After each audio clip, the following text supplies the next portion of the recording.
liberation in the Spirit of God is something that almost happens invisible, that we can't always see. And if we know we've been liberated by His Spirit, then we know. Oftentimes, it can totally change the direction of where God has us going in the ministry.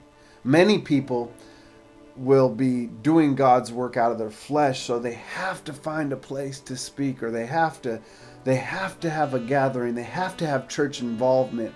And all those things are good, but remember, the spirit of life is more important than anything. It has to be the foundation. When the liberation comes with what God is trying to do in our spirit man, then we know we're on the right pace, because it's a freedom, it's a joy. It's not going to come along with stress, anxiety, worrying about what people think about me. I have to look good in front of the community.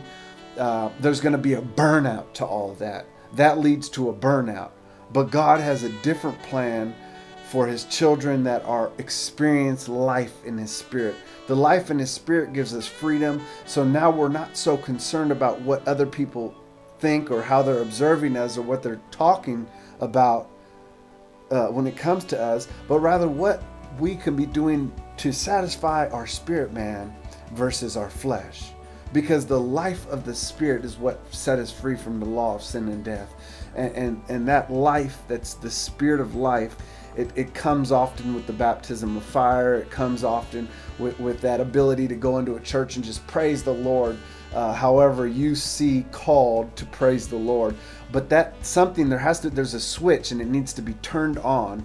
And when that's turned on, there's going to be a freedom and a joy and a pleasure of life and an abundant living that outweighs any amount of money. It outweighs anything that we're going to do successfully to other people or in the community, or any kind of advancement in the ministry. It's going to be the true gift of the freedom of life, and that is ultimately where people need to be, so they're not stuck in bondage, or stuck in sin, or stuck in worry or guilt or condemnation. But the freedom of life is what they need. The reverence to God is a part of that.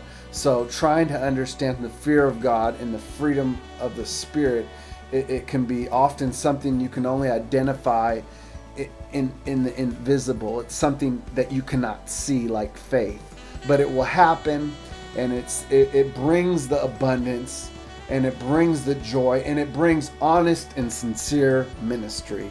And that is where the children need to be led this day, away from, I got to do all this church involvement in order so I can move on up in the rankings. That's not going to set you free. What's going to set you free today is the Spirit of life, and saying, Lord, I make you the Lord of my life, and now I want to do what pleases the Spirit and not the flesh. And I plant this out there on ground. It could be fertile ground, hopefully today. In Jesus' name, amen.